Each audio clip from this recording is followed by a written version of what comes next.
Shalom, selamat pagi Bapak Ibu Saudara yang terkasih dalam nama Tuhan Yesus Kristus. Kita berjumpa kembali dalam renungan harian HKBP Resort Pardamian Medan. Dalam renungan harian pada hari Rabu 19 Januari 2022. Sebelum kita memulai renungan kita pada pagi hari ini, kita bersatu dalam doa. Kasih karunia dan damai sejahtera dari Allah Bapa kita dan Tuhan Yesus Kristus Tuhan kita. Amin. Nats renungan bagi kita pada hari ini tertulis di dalam 1 Samuel 2 ayat 1. Demikianlah tertulis. Lalu berdoalah Hana, katanya, hatiku bersukaria karena Tuhan. Tanduk kekuatanku ditinggikan oleh Tuhan. Mulutku mencemoohkan musuhku, sebab aku bersukacita karena pertolonganmu. Demikianlah firman Tuhan.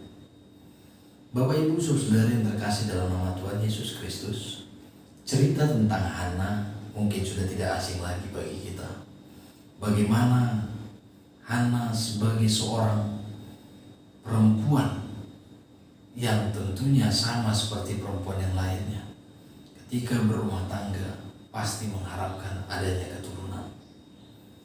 Demikian juga Hana, mungkin dia juga mengalami yang namanya ketakutan, kekhawatiran, bahkan dia harus menerima hinaan pada saat itu karena dia belum memiliki keturunan. Tapi yang mau kita lihat di sini bukan soal dia memiliki keturunan atau tidak, tapi yang mau kita lihat adalah bagaimana Hana sangat bersungguh-sungguh, bagaimana Hana menyelesaikan persoalannya. Bagaimana Hana hanya tertuju kepada Tuhan. Dan di sini kita akan melihat bagaimana sukacita itu terbangun di dalam pergumulan hidupnya yang mungkin dia sendiri tidak tahu harus bagaimana.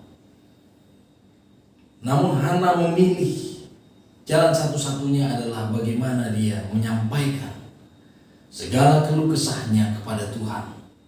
Bahkan dia tidak bersungut-sungut atau menceritakan itu kepada orang lain, tetapi dia justru mengadu kepada Tuhan dan meminta kepada Tuhan solusi apa yang dapat diberikan oleh Tuhan kepadanya. Karena itu doa Hana ini sangat terkenal. Bagaimana dia dalam doanya juga berani bernazar karena dia sungguh-sungguh menginginkan adanya seorang keturunan. Walaupun ketika Tuhan memberikannya kepada Hana, dia sudah berjanji untuk memberikannya kepada bait suci pada saat itu. Dan dia harus berpisah dari anaknya. Dan ini sangat luar biasa, cerita ini menggugah kehidupan kita.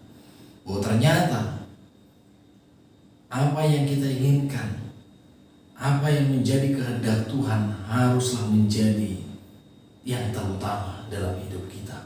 Apa yang sudah kita janjikan kepada Tuhan dan itu harus kita berikan kepada Tuhan ketika Tuhan telah memberikannya kepada kita. Dan disinilah kita akan melihat bagaimana hatinya bersukaria karena Tuhan. Dan Tuhan mengalahkan cemooh tadi menjadi sebuah sukacita karena pertolongan Tuhan. Dan di sini maknanya adalah bagaimana Tuhan menolong dia. Yang tadinya dia dicemooh, akhirnya dia mendapatkan sukacita yang daripada Tuhan. Dan karena pertolongan Tuhan, dia tidak lupa. Dan semuanya terjawab dengan sukacita bahwa dia memiliki keturunan, sekalipun dia harus berpisah dari anaknya, dia harus memberikan itu ke bait suci. Nah, di sini juga kita ketika kita memohon kepada Tuhan di dalam doa-doa kita, ketika kita memasrahkan tujuan daripada doa kita terhadap apa yang kita minta kepada Tuhan, dan lalu kita berjanji kepada Tuhan, penuhilah janjimu. Jangan lupakan pertolongan Tuhan. Sebab ketika kita melupakan pertolongan Tuhan, maka tidak ada sukacita bagi kita. Tetapi ketika kita ingat bahwa Tuhanlah yang menolong hidup kita, bahwa Tuhanlah yang memberikan sesuatu kepada kita, atas dasar doa-doa yang telah kita panjatkan kepada Tuhan, maka itu akan membuahkan sukacita. Karena kita tetap mengingat pertolongan Tuhan. Maka setiap orang yang mengingat betapa baiknya, betapa maha kuasanya, dan betapa Tuhan telah menolong kita.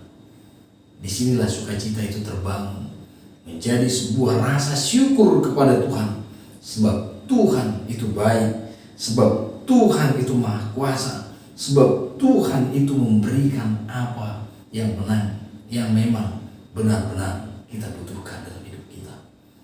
Jadi permintaan kita juga harus sesuai dengan kehendak Tuhan. Maka ketika permintaan kita sesuai dengan kehendak Tuhan, dan kita juga mau melakukan apa yang telah kita janjikan kepada Tuhan, dan itu menjadi sukacita bagi hidup kita ketika kita mau hidup selaras dengan kehendak Tuhan. Maka hiduplah di dalam kehendak Tuhan, maka Tuhan akan menolong kita, dan pertolongan Tuhan itu membuahkan sukacita bagi hidup kita. Amin. Kita berdoa. Terima kasih Tuhan untuk firman-Mu yang mengingatkan kami pada hari ini, agar kami kiranya bersungguh-sungguh untuk memohon kepada-Mu, dan juga kami tidak melupakan pertolongan Tuhan dari apa yang kami minta, supaya itu menjadi sukacita bagi kami, supaya itu ya Tuhan boleh mengingatkan kami bahwa Engkau maha kuasa, dan Engkau telah memberikan itu bagi kami, sehingga kami tidak melupakannya, sehingga kami boleh melakukan yang terbaik bagi kemuliaan nama Tuhan. Tuhan, semua ini kami sadari adalah pemberian. Oleh karena itu sudah sewajarnya kami harus mensyukuri setiap pertolongan Tuhan, sehingga kami boleh bersukacita di dalam menjalani hidup kami hingga pada hari ini. Tuhan, berkati setiap pekerjaan yang telah Engkau berikan, berkati setiap anak yang telah Engkau berikan pada setiap keluarga. Berkati juga keluarga yang sedang memohon kepada-Mu supaya ada keturunan. Berkati juga ya Tuhan orang yang tidak memiliki keturunan, tapi mereka boleh memiliki banyak anak-anak yang boleh mereka asuh karena Engkau. Ya Tuhan, seluruhnya akan menjadi sukacita bagi kemuliaan nama-Mu. Oleh karena itu kami bersyukur ya Tuhan, Engkau masih tetap menguatkan dan memampukan kami untuk tetap berharap, untuk tetap bersyukur di tengah-tengah kehidupan kami, dalam segala pergumulan kami yang beragam. Tuhan, mampukan kami. Hanya di dalam nama anak Tuhan Yesus Kristus kami serahkan hidup kami dalam tangan pengasihan-Mu. Amin.